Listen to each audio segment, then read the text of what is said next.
Hibba-dib-dib-dib-dabba-dib-doo. Oh, itty-bitty-bop-bop-bow. I can't see if you can see me, but I don't care. See if I can get the fuck out of here. Okay. Alrighty then. Welcome to the Halloween edition of Driving Home After Work. It was a thrilling day, I must say. Thrilling. Absolutely thrilling. Fucking people are nuts. Absolutely crazy nuts. So, yeah. But anyway, so, what's the gripe about today?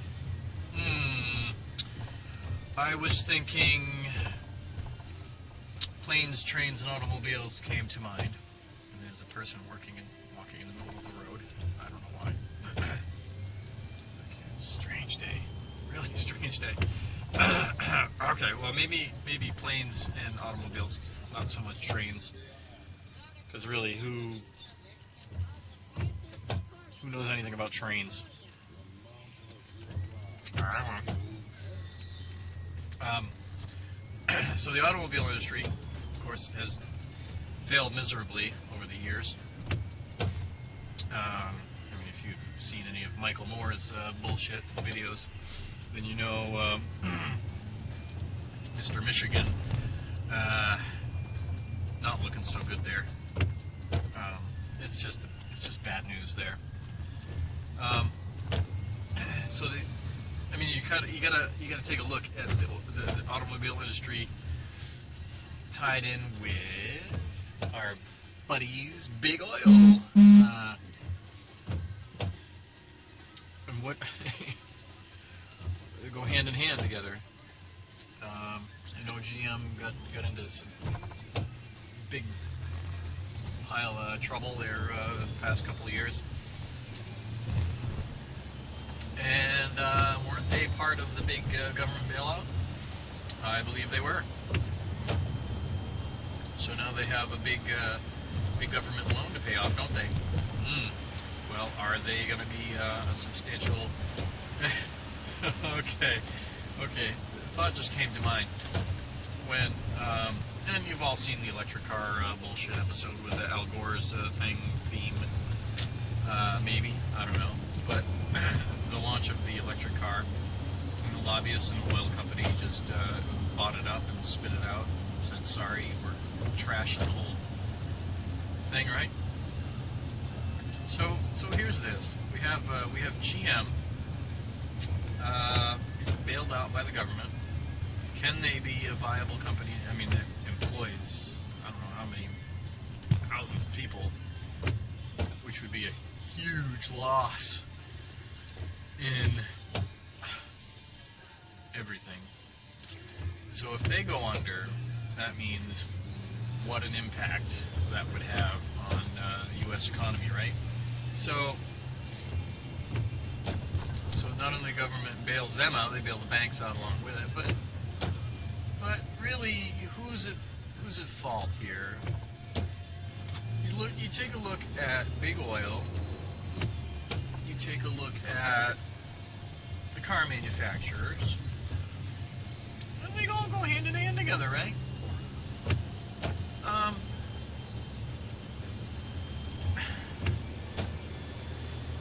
And if GM fell into this prematurely, had this happened 5 or 10 years later, things would be much, much different. Because at the time that GM was, I don't want to say forced into canning the electric car idea. Maybe they were. They sold the patents. But the big oil lobbyists canned greatest idea that GM had in decades, maybe centuries. You know, I mean, what the hell? They, I can't even think straight. It's been such a fucked up day.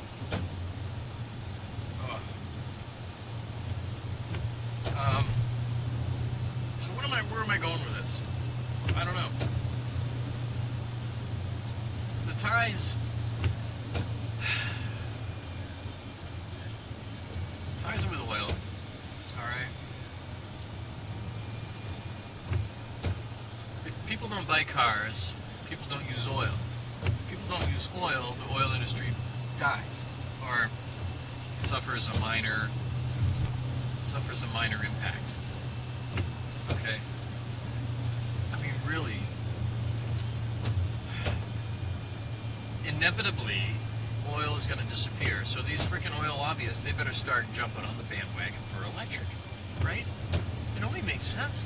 Like, what are these people thinking? They're thinking that oil's going to last forever? They're insane. They're absolutely insane. I just don't understand. It's just instant gratification is what it is. So, fuck that, alright? Let's take a look at the long-term solution. Not even long-term solution, it's like right around the corner. This has been going on for years. And now, these hybrid cars are coming out, which are semi-popular still. I mean, I was hoping the demand would be much better. I was hoping the gas savings would be much better. Oh, here's a thought. Okay, now I grew up in the late 70s, early 80s, and back then the Honda Civic and cars similar to that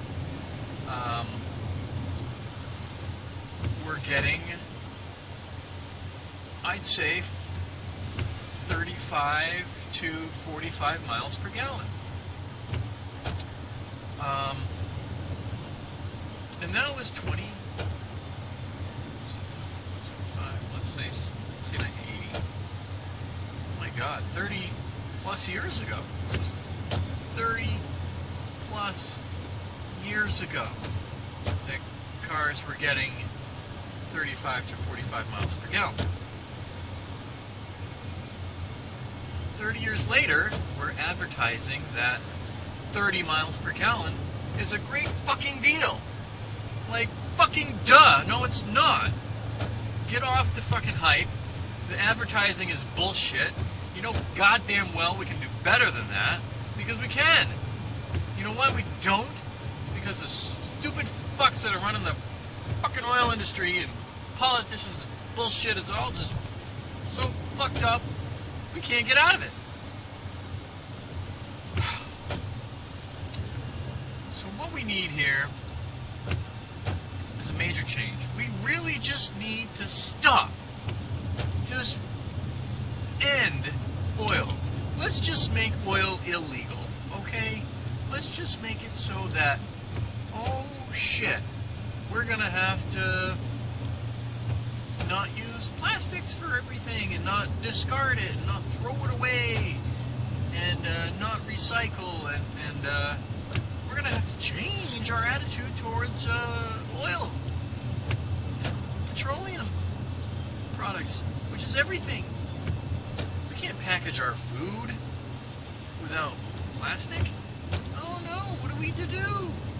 Oh, I want each individual candy wrapped in its own little wrapper, and then it being placed in a bag, and that bag being placed in a box, which is inside another box, which is shipped in a container that's wrapped in plastic, that's put in a freaking truck that's wrapped with 100 other big cases that are wrapped in plastic and sent in a truck that's using diesel fuel by probably 5 miles a gallon, and then delivered across the United States. Where am I going? I'm rambling. I don't know. Oh, while I'm thinking about it.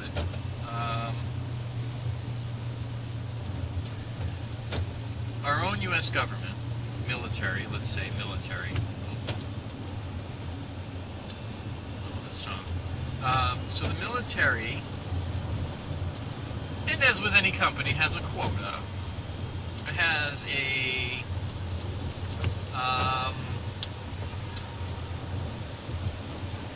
has a borrowing limit. It has a how do I put this? I don't know. Okay, let's put it this way. So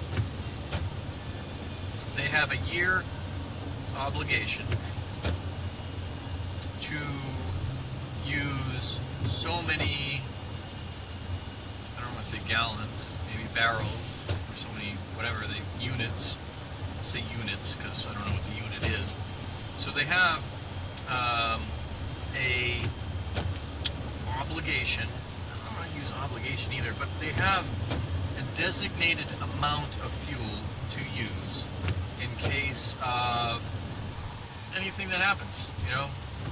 If they have to, use more fuel one year than another, then they want to make sure that they get the same amount of fuel for the next year, just in case something happens. So what happens here is that they have a surplus of fuel, and it's getting close to the end of the year, or their end of their cycle, whatever you want to call it. So what they do to make sure that they get the same amount of fuel for the next year, because you don't know, shit might happen.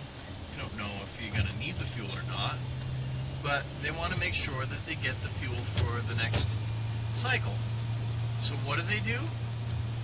With the surplus that they have in the year that they didn't need it, they go on training missions just to burn up the fuel. I was dumbfounded to know that this happens. I mean, we're not talking vehicles. We're talking giant fucking planes that consume millions of gallons of fuel per flight. I don't know, millions, but I mean, an enormous amount of fuel. Dude, like,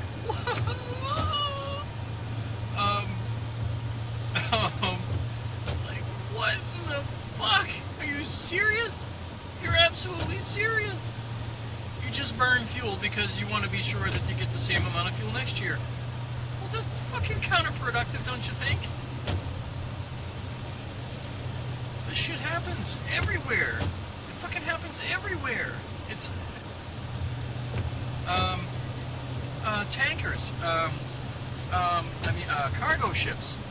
I mean, there's thousands of cargo ships going from the United States to China, the United States to China, the United States to China. And the bigger that they make these cargo ships, the bigger cargo they can transport. And these ships burn like 1 million gallons of fuel per, I don't know, 10 miles. It's something ridiculous. It is. Oh my god. Alright. Well, I'm losing my mind because I can't stop thinking about the oil. The oil is thank God. It's become its own entity. It's become such a giant problem. We can't even get ourselves out of it, even if we wanted to. On the other hand, there's a lot of innovative new companies coming out, helping, but it's such on a small scale compared to the oil industry. I mean,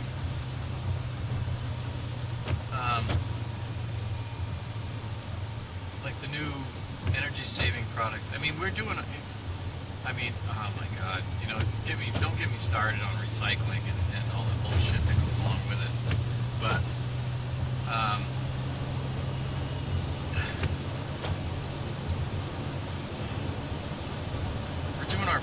but the amount of consumption compared to recycling is staggering.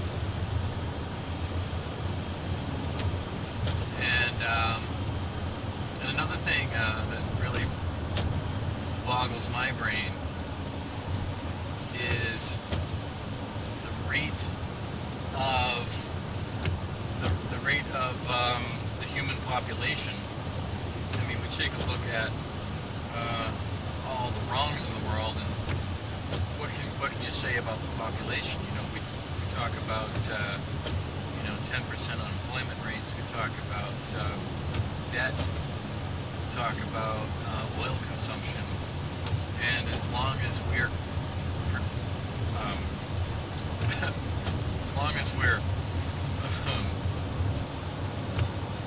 reproducing ourselves at this rate,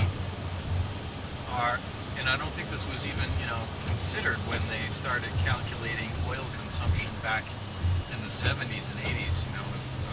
They did studies on how long it would take for this oil to peak and then to start dropping off. I don't think they considered the population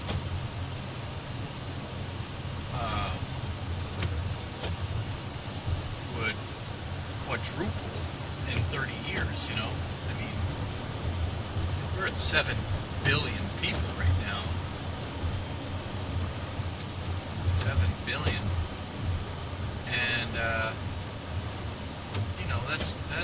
that's taken its toll, because we have the generation that grew up in the 80s, which was a high, it was like a peak in economic structure and profitability. In the 80s, man, we were just unstoppable. As soon as 90s hit, man, we just tanked. We just totally took a dive. And then these kids that are growing up in it are clueless.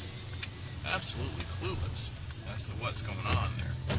And then tap into that, we got the electronic boom, cell phones and tablets and laptops and internet, and all this all combined together. We have this generation of clueless ding-dongs that are just stuck on monitors and computers and shit. Like, holy crap. And then multiply that.